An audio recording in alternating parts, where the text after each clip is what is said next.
окупанти збирають ще. Nous devons aider le continent africain. To live with us, the European dream. Good friend of Taiwan.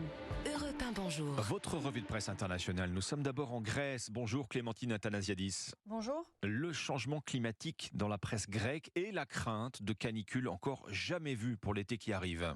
Le quotidien Tanea se demande si cet été sera le plus chaud jamais enregistré. Le journal a consacré sa une au risque de chaleurs extrêmes et rappelle que ces 30 dernières années, les températures ont fortement augmenté, en moyenne de 1,3 degrés dans certaines régions du pays.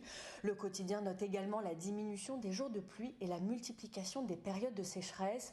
Interviewé sur la chaîne de télévision privée Sky, un professeur du département de géologie émérite à l'université d'Athènes explique que dans un futur proche, la Grèce connaîtra des journées consécutives à 45 degrés, un phénomène qui deviendra de plus en plus régulier, prévient-il.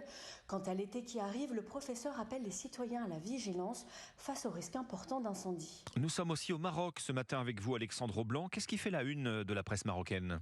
C'est la mort d'une supportrice marocaine décédée samedi soir à Casablanca avant un match de la Champions League africaine. La jeune femme âgée de 29 ans a été victime d'un malaise lors d'un mouvement de foule, rapporte le desk, alors que de nombreux supporters essayaient de pénétrer dans le stade. La victime a reçu les premiers soins sur place avant d'être transportée à l'hôpital où elle a succombé. Les circonstances du drame font l'objet d'une enquête, indique la radio publique SNRT.